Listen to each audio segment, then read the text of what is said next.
Hey guys, welcome welcome back to this channel and स्वागत है आप सभी का डेटा साइंस की एक और वीडियो में। ठीक है। ये दूसरी वीडियो है आउटलायर रिमूवल की। ठीक है, ये पुरानी वाली पीपीटी यूज कर रहा हूँ इसलिए आउटलायर रिमूवल 1 लिखा हुआ है। ठीक है। तो सॉरी, ये वीडियो थोड़ी डिले हुई है, काफी डिले हुई है इनफैक्ट, क्योंकि कुछ पर्सनल कमिटमेंट्स थे मेरे जो मुझे कंप्लीट करने थे। फिर दिवाली आ गई and all. By the way, happy Diwali to everybody. ठीक है। तो यार देखो, अभी तक मैंने डेटा क्लीनिंग के बारे में बात कर ली थी, ठीक है, जिसको नहीं पता। और एक वीडियो मैंने निकाली थी आउटलायर रिमूवल के ऊपर, जिसमें हमने थोड़े बेसिक मेथड्स, जो कॉमन मेथड्स हैं आउटलायर रिमूवल के, उनके ऊपर बात की थी। राइट। जैसे IQR मेथड हो गया, और जी स्कोर मेथड हो गया, परसेंटाइल मेथड भी हमने देख लिया था। ये वीडियो क्या होगा, आज हम IQR और बॉक्स प्लॉट को इम्प्लीमेंट करना सीखेंगे नोटबुक पे, कि कैसे कैसे हम उसको यूज करते हैं और कैसे डेटा में से आउटलायर हटाते हैं। ठीक है। तो स्टार्ट करते हैं। थोड़ा सा एक बेसिक इंट्रोडक्शन दे देता हूँ मैं कि बॉक्स प्लॉट क्या होता है। देखो, ये होता है हमारा बॉक्स प्लॉट। कुछ ज्यादा है नहीं, मैंने बताया था पिछली वीडियो में भी कि Q1 Q3 बेसिकली फर्स्ट और थर्ड क्वांटाइल जो होते हैं उनको हम निकालते हैं। ठीक है। फर्स्ट क्वांटाइल को उसने 25th परसेंटाइल को कहते हैं, थर्ड क्वांटाइल 75th परसेंटाइल को कहते हैं। उन दोनों के डिफरेंस से इंटर क्वांटाइल रेंज निकलती है IQR। उसमें जब तुम 1.5 टाइम, मतलब ये जब Q3 प्लस 1.5 टाइम IQR करोगे तो अपर विस्कर लिमिट आएगी। Q1 माइनस 1.5 टाइम्स IQR करोगे तो लोअर विस्कर लिमिट आएगी। और ये जो लिमिट है ना, उस रेंज के अंदर जितना भी डेटा है उसको हम वैलिड मानते हैं, उसके बाहर की चीजों को हम आउटलायर मानते हैं। ठीक है। जिनको परसेंटाइल क्वांटाइल ये चीजें समझ नहीं आ रही, मेरी पिछली वीडियो जाके चेक कर लेना। ठीक है। तो उसमें मैंने बहुत अच्छे से समझाया है कि क्या होता है परसेंटाइल, क्या होता है क्वांटाइल।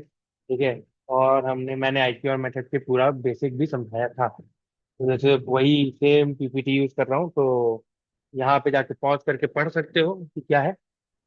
ये तरीके हैं, इतना ही है। ठीक है। और हम यहाँ से डायरेक्ट जंप करेंगे अपने जुपिटर नोटबुक पे। ठीक है, बेसिकली ये रहा हमारा जुपिटर नोटबुक, सॉरी। हाँ।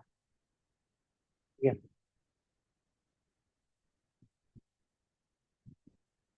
चलो। तो मैं पहले ही बता दे रहा हूँ, यहाँ पे clean.csv करके एक फाइल दिख रही होगी तुम्हें। बेसिकली जो लोन प्रेडिक्शन डॉट CSV है उसको मैंने क्लीन किया था, और वो क्लीन करके रखी हुई थी। यहाँ पे मैंने अभी डाल दी है, और ये वीडियो में मैं इसी को यूज करूंगा। ठीक है। तो इसलिए जिसको क्लीनिंग के बारे में नहीं पता, मेरी पुरानी वीडियो जाके देख लो। बहुत सारे और भी रिसोर्सेज हैं, उनको भी तुम रेफर कर सकते हो। ठीक है। You can reach me out अगर किसी को मन है तो। ठीक है। हाँ, तो लेट्स जंप इसी में। ठीक है। सबसे पहले हमारा काम क्या है कि फाइल इंपोर्ट कर लेते हैं। इंपोर्ट।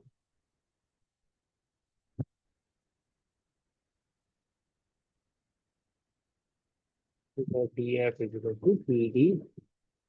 ये जिनको नहीं समझ आ रही, मेरी पुरानी वीडियो देखो। ठीक है। तभी समझ आएगा कि मैं क्या कर रहा हूँ। ये बहुत बेसिक है, ये अभी तक आ जानी चाहिए समझ। ठीक है। जो लोग मेरे वीडियोस को फॉलो कर रहे होंगे उनको अभी तक ये समझ आ रहा होगा कि मैं क्या कर रहा हूँ। ठीक है। मैंने बेसिकली एक डेटा फ्रेम बनाया, और मैं अभी चेक कर लेता हूँ कि इसमें नल वैल्यू है कि नहीं, बेसिकली मेरा डेटा क्लीन है कि नहीं। देखो, दिख रहा है कोई भी नल वैल्यू नहीं है, इसमें सारे जीरो आ रहे हैं। इसलिए डेटा क्लीन है। अब मैं इसके आउटलायर रिमूवल वाले पार्ट पे पूछ सकता हूँ। ये वीडियो प्योरली फोकस होगी तुम्हारी बॉक्स प्लॉट और IQR पे। उसके बाद हम अगली वीडियो में जी स्कोर देखेंगे, और हो सके तो परसेंटाइल भी उसी में निपटाने की कोशिश करेंगे, नहीं तो एक और वीडियो निकाल देंगे, वो कोई बहुत बड़ी बात नहीं है। मैं ट्राई कर रहा हूँ कि अब अब से मैं ट्राई करूंगा कि हर चीज को छोटे छोटे पार्ट्स में डिवाइड किया जाए। ऑल्दो ठीक है, मेरा पहले भी प्लान ये था कि बहुत बड़ी वीडियोस नहीं निकालेंगे 50-50 मिनट की। बट अब मैं सोच रहा हूँ कि पर्टिकुलर मेथड के बारे में भी अलग से ही बात की जाए, जस्ट बिकॉज कि आगे जाके तुम्हें रेफर करने में आसानी होगी कि IQR कहाँ था। आगे आगे जाके, और जब एल्गोरिदम्स आएंगे, जो मशीन लर्निंग के एल्गोरिदम्स हैं, या फिर जो डेटा एनालिसिस के EDA के टेक्निक्स हैं, उसको भी मैं बहुत छोटे वीडियोस में ही निकालूंगा। और ट्राई करेंगे कि उनमें ही डिटेल में एक वीडियो में जाए। ठीक है। इससे क्या होगा कि हमारी मोस्टली चीजें जो होंगी वो स्किप नहीं होंगी, और सेगमेंटेशन भी बना रहे। ठीक है। आई होप कि ये तुम्हारे को भी ये चीज सूट करेगी। तो लेट्स कंटिन्यू। ठीक है। यहाँ पे हम एप्लीकेंट इनकम पे बात करेंगे, ठीक है। और हम बना एसएनएस तो मैंने लिख दिया, मैंने इंपोर्ट ही नहीं किया, ठीक है। Import born as SNS. हाँ, एसएनएस डॉट इस प्लॉट। मैट प्लॉट फ्लिप भी तुम इंपोर्ट कर सकते हो साथ में। मैट प्लॉट फ्लिप का पाई प्लॉट जो फंक्शन है, ठीक है, वो यूज कर सकते हो। उससे तुम डे अपने ग्राफ्स को थोड़ा अपने हिसाब से डिजाइन कर पाओगे। सीबॉन में भी ऑप्शन होते हैं डिजाइनिंग के। मैं ज्यादा डिजाइनिंग में नहीं घुसता, वो तुम जाके कहीं पे भी सीबॉन की अपनी साइट पे देख लेना कि क्या क्या होता है, ठीक है। हम काम की बातों पे रहेंगे, ट्रस्ट पे रहेंगे कि क्या हमारा इम्पोर्टेंट है। तो एप्लीकेंट इनकम जो है, इसका ये ग्राफ ऐसा दिख रहा है, ठीक है। पहली बात तो यार दिखना चाहिए बहुत ही अच्छा वाला राइट स्क्यूनेस है। स्क्यूनेस मतलब पूछ है, एक लंबी सी। मैं थोड़ा जूम करके दिखा रहा हूँ। ये देखो यहाँ पे पूछ, एक चीज ऐड कर देता हूँ, ठीक है। A D is equal to, अब तुम्हें दिखे, ये देखो, ये जो ब्लू कलर की लाइन जा रही है ना, वो इसकी पूछ जा रही है, वो 80,000 तक जा रही है। लेकिन मोस्टली डेटा मेरा 20,000 तक खत्म हो गया, मोस्टली। ठीक है। हाँ, हम दो को एक पहले तो हम इसमें एक और चीज बना लेते हैं जिसके बारे में हमारी पूरी वीडियो ही है। This is box plot. क्या है? D F dot applicant. हाँ, तो ये देखो, बेसिकली ये जो दो लाइनें दिख रही हैं तुम्हारी, इसके बाहर भी जितना डेटा है वो बोलता है वो आउटलायर है, ठीक है। कोई दिक्कत नहीं। यहाँ तुम्हें दिख रहा होगा कि जो 10,000 के ऊपर, मतलब 11,000 12,000 के आसपास जो भी वैल्यू है, उसके बाद इसने सारे चीजों को आउटलायर कंसिडर किया हुआ है। राइट साइड पे, ऊपर मतलब राइट होता है, नीचे मतलब लेफ्ट होता है, ठीक है। तो राइट साइड पे जो है, उसने 11 12,000 के बाद की जितनी वैल्यू है उनको आउटलायर कंसिडर किया हुआ है। और नीचे जो है 10 0 पे इन्होंने अपना रखा है, विच मीन्स कि ये बोल रहा है कि नीचे की साइड आउटलायर नहीं है, लेफ्ट साइड की साइड आउटलायर नहीं है। हो सकता है, ठीक है। एक चीज मैं तुम्हें हमेशा बोलूंगा, अगर तुम्हारा कुछ ऐसा डेटा दिख रहा है ना, try to make it centralised, ठीक है। ये तुम्हारा जो इतना लेफ्ट साइड की तरफ डेटा है ना, उसको सेंटर में लाने की कोशिश करो। सेंटर में लाने का मतलब ये नहीं कि जाके 20,000 के आगे का डेटा रिमूव ही कर दिया तो सबको सेंटर में आ जाएगा। अभी मैं कुछ रिमूव नहीं करना चाहता। उसके लिए जो टेक्निक यूज करते हैं ना, उनको हम कहते हैं ट्रांसफॉर्मेशन। ट्रांसफॉर्मेशन क्या होता है कि स्क्यूनेस जब होता है ना, स्क्यूड डेटा जब होता है, तो हम कुछ मैथमेटिकल फंक्शंस को यूज करके उस जो दूर के डेटा होते हैं ना, फार अवे डेटा जो होते हैं मीन से, उनकी जो इम्पोर्टेंस है उसको कम करने की कोशिश करते हैं, ठीक है। याद रखना कि राइट स्क्यूनेस के लिए दो बहुत फेमसली यूज किए जाने वाले ट्रांसफॉर्मेशन है, लॉग ट्रांसफॉर्मेशन और स्क्वायर रूट ट्रांसफॉर्मेशन, ठीक है। स्क्वायर रूट ट्रांसफॉर्मेशन इंसान तब यूज करता है जब बहुत ज्यादा स्क्यूनेस नहीं है, जब हल्की सी स्क्यूनेस है। जो बहुत अच्छा स्क्यूनेस है, जैसे यहाँ पे मुझे दिख रहा है, तो मैं लॉग ट्रांसफॉर्मेशन यूज करूंगा। और उसके लिए मैं इंपोर्ट करूंगा पैंडास। हाँ सॉरी, पैंडास का रखा मैंने, नमपाई एनपी, ठीक है। अब मैं क्या कर रहा हूँ, पहले तो मैं डी ए डॉट एक नई फील्ड बना रहा हूँ, नया फीचर बना रहा हूँ, एप्लीकेंट इनकम लॉग। उसको हमने किया है D S, sorry, N P dot log 1 plus D S dot applicant income, ठीक है। 1 प्लस ये लिखा क्यों है, क्योंकि लॉग के जीरो जो है ना, लॉग जीरो अनडिफाइंड होता है, बेसिकली माइनस इंफिनिटी को अप्रोच करता है, जो कि बेसिक हमारे लैंग्वेज के लिए वो अनडिफाइंड है, एग्जिस्ट नहीं करता है। तो मैं चाहता हूँ कि लॉग के अंदर जो भी वैल्यू है ना, वो स्ट्रिक्टली पॉजिटिव रहे, ठीक है। तो 1 प्लस 0 भी 1 ही हो, विच इज गुड, क्योंकि लॉग 1 की वैल्यू 0 होती है, ठीक है। ये याद रखना कि लॉग 1 की वैल्यू 0 होती है, इसलिए 1 को स्टैंडर्ड लिया जाता है। 5 10 जो भी ऐड करना है चलेगा, कोई दिक्कत नहीं आएगी, ठीक है। बट स्टैंडर्डली लोग वन को यूज करते हैं just because log one zero होता है। ठीक है, ये हमने बना लिया। अब हम बना लेते हैं dot plot df dot applicant income log और df डॉट, इसको बाद में देखेंगे, पहले बना लेते हैं। ठीक है, ठीक है, तो मैं अच्छे से, हाँ, तो जब तक बन रहा है, सॉरी, ये थोड़ा इसमें गड़बड़ आएगी। आप ठीक है, ये तुम्हें दिख रहा होगा कि अब डेटा बहुत ज्यादा सेंटर में आ गया, which is nice. Centralise data का अभी मैं तुम्हें दिखाता हूँ इसमें। देखो, सेंट्रलाइज करने से ना डेटा में अब लेफ्ट साइड की तरफ भी आउटलायर्स दिख रहे हैं।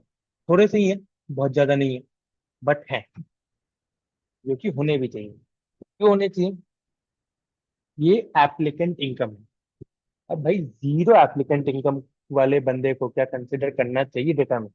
उसको तो ऐसे भी लोन नहीं मिलेगा, जिसकी कोई आमदनी ही नहीं है, उसको एनालाइज करके क्या करेंगे? ठीक है, जैसे जो 80,000 वाला इंसान है, उसको लोन मिलने के चांसेस बहुत ज्यादा हैं। सिर्फ एप्लीकेंट इनकम की बात कर रहा हूँ मैं। तो वो एक ऐसी चीज है जो तुम्हें थोड़ा सोचना पड़ेगा। ठीक है, ये जो डेटा है ये है किस चीज का, इसके आउटलायर्स कैसे हो सकते हैं, कैसे दिखने चाहिए? मेरे लॉजिक से क्या है कि जीरो जिसका जीरो ही इनकम है, वो तो देखो भाई, ऑब्वियसली उसको लोन नहीं मिलना चाहिए। तो उसको मैं ऐसे ही आउटलायर रिमूव करके बोल रहा हूँ कि ये तो ऐसे भी किसी काम का डेटा नहीं है, उसमें कोई इन्फॉर्मेशन नहीं है मेरे। ठीक है, आउटलायर रिमूव तभी करते हैं जब हमें लगता है कि वो किसी काम का नहीं है, उसमें कुछ ऐसा यूजफुल नॉलेज नहीं है। ठीक है, ये कॉन्सेप्ट होता है आउटलायर रिमूवल का। ये ऐसा डेटा है जिसका कोई अपना वैल्यू नहीं है, इसको हटाएंगे नहीं तो ये हमारी एनालिसिस को खराब कर देगा। ठीक है, और उसी थिंकिंग से मैंने क्या कहा कि सेंट्रलाइज डेटा पे हम काम करेंगे, क्योंकि लेफ्ट साइड के जो जीरो वाले, जो बहुत छोटे इनकम वाले हैं, अभी मान लो कोई 200-300 डॉलर कमाता है, तो क्या मिलेगा उसको लोन? कोई नहीं देगा उसको लोन, बैंक तो कभी नहीं देगा। ठीक है, तो अब यहाँ से हम चलते हैं देखने के लिए इसके डिस्क्रिप्शन लिमिट। ठीक है, df dot applicant income dot describe.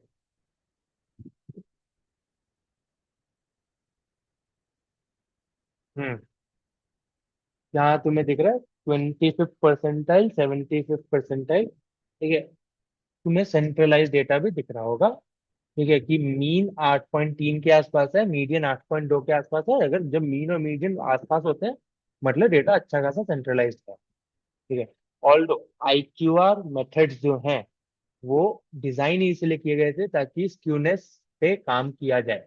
क्योंकि जी स्कोर की कमजोरी यही है, जी स्कोर मेथड की, कि सेंट्रलाइज डेटा जब तक नहीं होगा, नॉर्मलाइज डेटा जब तक नहीं होगा, तब तक उस पर काम नहीं किया, उसके साथ काम नहीं किया जा सकता। ठीक है, लेकिन फिर भी हमेशा रिकमेंडेशन रहेगा, डेटा को जितना सेंट्रलाइज रखोगे उतना आसान रहेगा समझने में भी और IQR लगाने में भी। ठीक है, दूसरी चीज, ट्रांसफॉर्मेशन से विजुअलाइजेशन चेंज होता है, स्केल चेंज होता है। स्केल मतलब ये डेटा अभी कहाँ से कहाँ तक था, 0 से 80,000 था, यहाँ पे कहाँ से आ गया ये, 5 से लेके 11 तक। ठीक है, छोटा हो गया स्केल। दूसरा, सेंटर में आ गया पूरा डेटा, लेकिन डेटा अभी भी सेम है, डेटा की प्रॉपर्टीज अपनी इंट्रिंसिक प्रॉपर्टीज जो होंगी वो अभी भी सेम होगी, और डेटा का डिस्ट्रीब्यूशन अभी भी सेम आएगा। ठीक है, इनफैक्ट यहाँ पे AD is equal to true डालोगे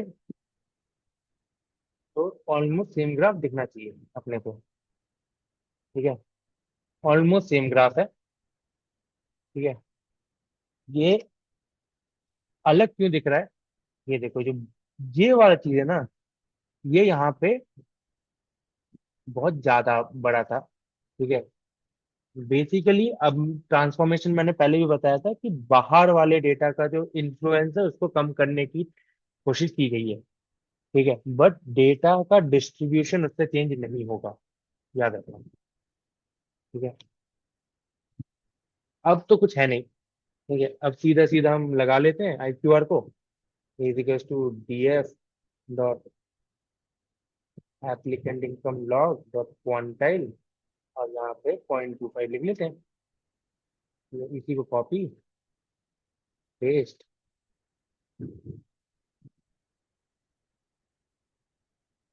75, और आई Q are.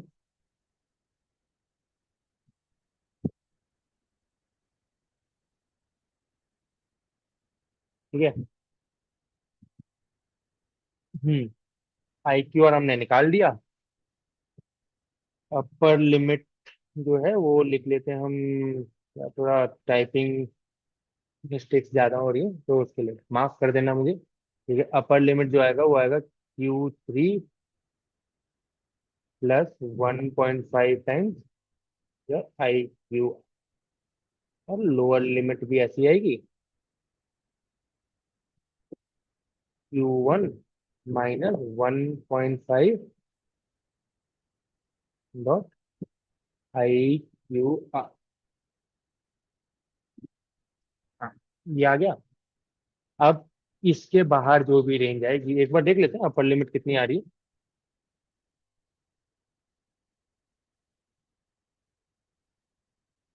This is 9.7। Lower limit कितनी आ रही है? ठीक है, 6.9। ठीक है, इसको हम कन्वर्ट कर लेते हैं एंटी लॉग लेके। ठीक है, तो एंटी लॉग लेना तो समझा देता हूँ। ठीक है, सेल नहीं, यहाँ से इसमें मार्कडाउन यहाँ से होता है। हाँ, तो अभी हमने क्या किया था, Y is equal to log of 1 plus X लिखा था, है ना। मैं क्या कह रहा हूँ, एंटी लॉग लेंगे तो क्या होगा, लॉग क्या एंटी लॉग होता है, E power X, E power Y basically. तो 1 plus X is E power Y, तो एक्स क्या आएगा, -1 प्लस ई पावर।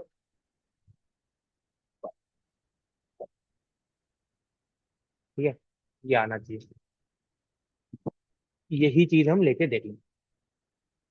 हाँ, तो हम लिखेंगे एन पी डॉट एक्सपोनेंट, और हम -1 पहले ही ऐड कर देते हैं इस पे। हाँ, अपर लिमिट जो है वो तुम्हारी जा रही है कुछ ये 16,000, और लोअर लिमिट जो आएगी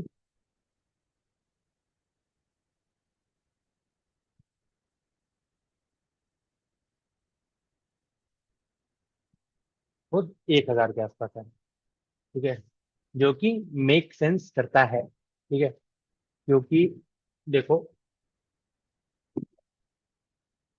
इसमें तो ये क्या बोल रहा था कि 11-12 हजार के आसपास जो डेटा है, वो जो सैलरी वाले लोग हैं, डॉलर, उन्हीं को लोन मिलेगा। बहुत लोग हैं जो $20,000 भी कमाते हैं यूएस में। ठीक है, जिनको नहीं पता। और यूएस में अराउंड $1,500 के नीचे तो भाई काम ही नहीं हो सकता। ये मान के चलो, मतलब इनिशियली स्टाइपेंड भी लोगों को 1,500 $2,000 मिलता ही है, जो लोग पढ़ने जाते हैं। तो ये डेटा मुझे ज्यादा बेटर लग रहा है देखने में। ठीक है, ज्यादा दिन मैं बोलूं कि जीरो इनकम से 10,000 का रेंज लूं, 11,000 का रेंज लूं, उससे अच्छा है कि मैं 1,000 से लेके 16,560 का रेंज लूं। ये देखो, इसलिए मैं बोलता हूँ हमेशा कि जब मेथड्स लगाते हो ना, तो टेक्निक्स को, एल्गोरिथम को आंख बंद करके मत लगाओ। सोचो कि नंबर्स क्या आ रहे हैं। ठीक है, वो नंबर्स को थोड़ा समझना भी जरूरी है। वही ट्रस्ट होता है एक डेटा एनालिस्ट का, कि हमारे नंबर्स सेंस बनाते हैं कि नहीं बनाते। ठीक है, जब तक नंबर सेंस नहीं बनाएंगे तब तक कोई काम नहीं। क्योंकि देखो, मैं चाहता तो इसे ये लिखता ये दो प्लॉट बनाता, ये बनाता भी नहीं, मैं सीधा इसी पे लगाता और बोलता कोई बात नहीं, यही है। इस ऐसे ही आईक्यूआर लगता, और आईक्यूआर लगाता मैं सही, आईक्यूआर में कोई गलतियां नहीं करता। ठीक है, बट मेथड जो है ना, सोचने का तरीका जो है वो भी बहुत इंपॉर्टेंट है, स्पेशली अगर तुम्हें इस फील्ड में आना है तो। ठीक है, अब ये तो हमने लगा लिया। ठीक है। हाँ, तो यहाँ से अब हम डिफाइन कर देते हैं कि कहाँ ये डीएफ। ठीक है, DF dot applicant income log should be less than upper limit. ठीक है। और डीएफ, तो बेसिकली हम क्या कर रहे हैं, एक नया डीएफ बना लें। डीएफ वन नहीं, DF outlier remove equal to DF dot copy. क्यों बना रहे हैं?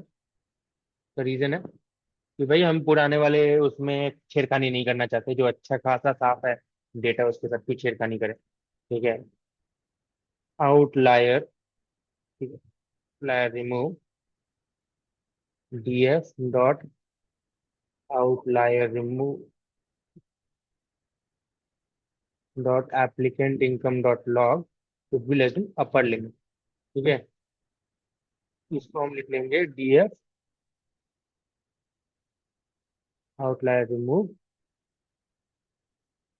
के किस वाले में, एप्लीकेंट इनकम लॉग में। ठीक है, ये सही है।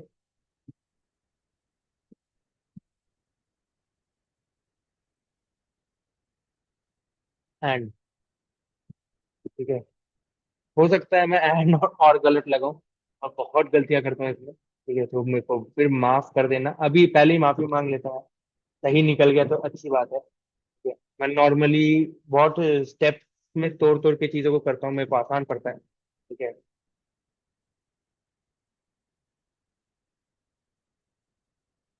कुछ भी ग्रेटर लोअर लिमिट है ना।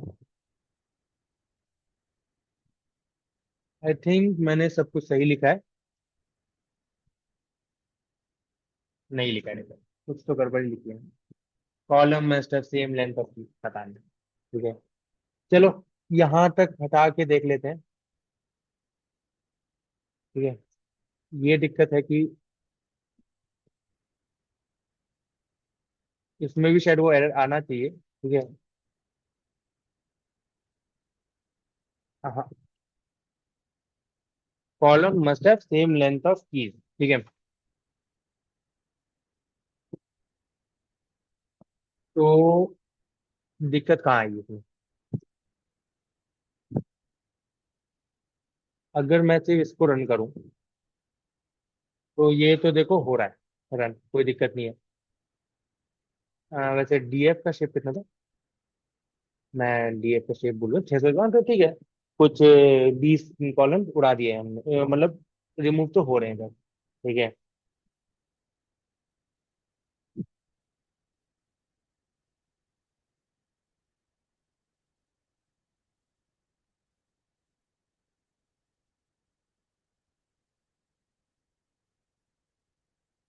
आई थिंक ये, अच्छा हाँ, मैंने अंदर डिफाइन किया होता ना। ठीक है, ठीक है, मेरी गलती, मुझे समझ आ गई। ठीक है। ये देखो 593 आ गया होगा। सेम चीज मैं यहाँ से लिख लेता हूँ कॉपी करके। बेसिकली मैंने क्या किया, मैंने राइट साइड में लिखा कि डीएफ के अंदर ये कंडीशन लगाओ। ठीक है। और लेफ्ट साइड में लिखा कि उस कॉलम में वो कंडीशन लगाओ। दोनों में से एक चीज करनी थी, या तो मुझे लेफ्ट साइड में बताना था कि हम एप्लीकेंट इनकम में चेंज कर रहे हैं, या तो राइट साइड में बताना था कि मैं पूरे डीएफ में ऐसा चेंज कर रहा हूँ। ठीक है, दोनों तरीके सही होते हैं। ठीक है। मैंने दोनों को एक साथ लगा दिया था, वो मेरी गलती है। लेकिन ठीक है, कोई बात नहीं, गलतियों से लोग सीखते हैं अपनी। ठीक है। Should be greater than your lower lower limit.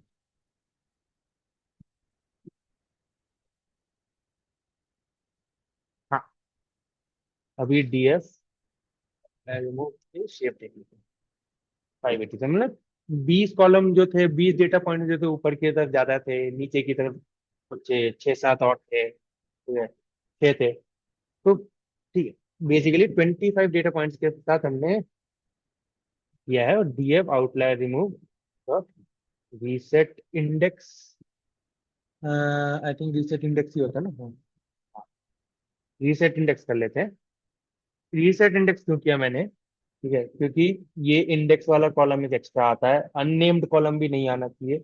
वो इसलिए आता है, जब तुम एक्सपोर्ट करते हो इंडेक्स सही से मैच नहीं करता है, तो ये वाला कॉलम अपने आप बन जाता है। तो DF outlier remove dot drop, ठीक है, एक हम जो उड़ाएंगे वो होगा इंडेक्स।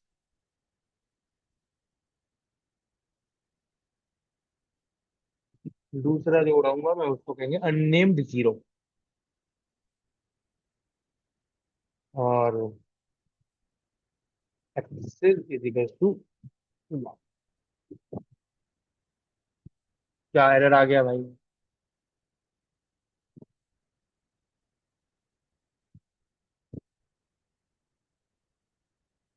ओके, लिस्ट डालनी होती है सर इसमें। मैं ऐसी छोटी छोटी गलतियां करता रहूंगा, उसकी माफी करो। अभी भी दिक्कत है। Index not found in the axis, होना तो नहीं चाहिए इंडेक्स तो। था वहां पे, अभी तक तो था, या तो इन्होंने उड़ा दिया होगा। और हाँ, उड़ गया था, उसमें ही उड़ गया था। ठीक है, तो मैं इसको वापस कॉपी कर लेता हूँ।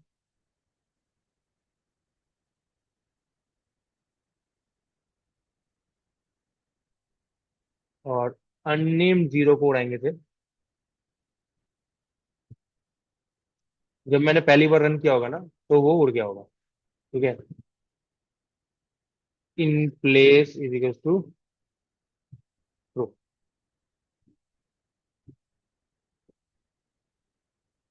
उड़ गया। एक बार हम फिर से देख लेते हैं डीएफ आउटलायर कैसा दिख रहा है।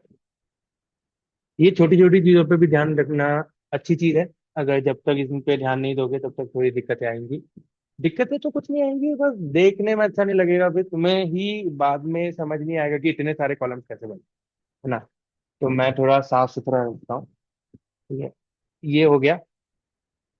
ठीक है, ये ही था हमारा IQR मेथड। आई होप तुम्हें ये चीज समझ आ गई होगी। अगले में हम जी स्कोर के बारे में बात कर लेंगे, परसेंटाइल के बारे में बात कर लेंगे। एक चीज मैं भूल गया था, अभी मैंने ध्यान दिया कि हमने अभी तक कैटेगरिकल डेटा के बारे में बात नहीं की। आउटलायर डेटा, वैसे आउटलायर हमेशा सिर्फ कंटिन्यूस डेटा पे ही होते हैं। ठीक है, कैटेगरिकल डेटा में आउटलायर एग्जिस्ट नहीं करते, ना ही ऑर्डिनल डेटा में एग्जिस्ट करते हैं। ठीक है, ये याद रखना। ठीक है, तो जब अभी जैसे मैरिड में यस नो लिख रखा है ना, वो चीज में भी हम देखेंगे कि कैसे उसको हम लेबल करते हैं। कैटेगरिकल डेटा, ऑर्डिनल डेटा के लिए लेबलिंग कंपलसरी होती है। ठीक है, क्योंकि जो कैरेक्टर्स हैं, जो वर्ड्स हैं, वो तुम्हारे मशीन लर्निंग के मॉडल्स में नहीं जा सकते। मतलब जो भी तुम मेथड्स लगाओगे ना आगे जाके, जो भी तुम एल्गोरिदम्स लगाओगे, उसमें नंबर्स ही फिट होंगे, कोई भी वर्ड नहीं डाल सकते तुम। तो उसके लिए ये चीज है। लोन आईडी मैंने उड़ाई नहीं है। ठीक है, क्यों क्यों नहीं उड़ाई है? काफी एक नॉर्मल सी चीज होती है कि हम प्राइमरी की को रखते हैं, लोन आईडी जो प्राइमरी की। ठीक है, यहाँ पे उड़ा भी दोगे तो चलेगा, एनालिसिस में किसी काम का नहीं होता, बट इट्स गुड कि प्राइमरी की हमेशा रहनी चाहिए। जब तुम अपने डेटाबेस को किसी मतलब इसे सीट को किसी डेटाबेस से लिंक करोगे ना, ये प्राइमरी की काम है। ठीक है, तो इतना ही था। तो आज की वीडियो के लिए तो और कुछ हमारे पे प्लान नहीं है। अगली वीडियोस में मैंने बात कर ही ली कि हम क्या सोच रहे हैं। और जो मैंने डैशबोर्ड की बात की थी, मैं अभी भी उस पर बैठा नहीं हूँ। I am really sorry, but जल्दी ही आएगी वो डैशबोर्ड वाली वीडियो भी। हम अच्छे से विजुअलाइजेशंस को देखेंगे कि कैसे कैसे मैं अनोखी अनोखी चीजें बना सकते हैं। ठीक है, तो अगर ये वीडियो यहाँ तक पसंद आई तो लाइक कर देना, सब्सक्राइब कर देना, शेयर कमेंट करना। कमेंट जरूर करो, मैं हर बार वीडियो में बोलता हूँ कमेंट किया करो। ठीक है, कम्युनिटी में कंट्रीब्यूट करो, बहुत जरूरी है। ठीक है, जब तक तुम एक दूसरे की हेल्प नहीं करोगे तब तक ग्रोथ बहुत स्लो होगी। इसलिए बहुत जरूरी है कि तुम एक दूसरे से बात करो, एक दूसरे का नॉलेज शेयर करो। और इसी पॉइंट पे इस वीडियो को एंड करना मुझे लगता है सही है, क्योंकि मेरे को बोलने के लिए अब कुछ नहीं है। ठीक है, तो चलो guys, happy Diwali again. I know ये वीडियो दिवाली के बाद आ रही है, तो happy belated Diwali and thank you.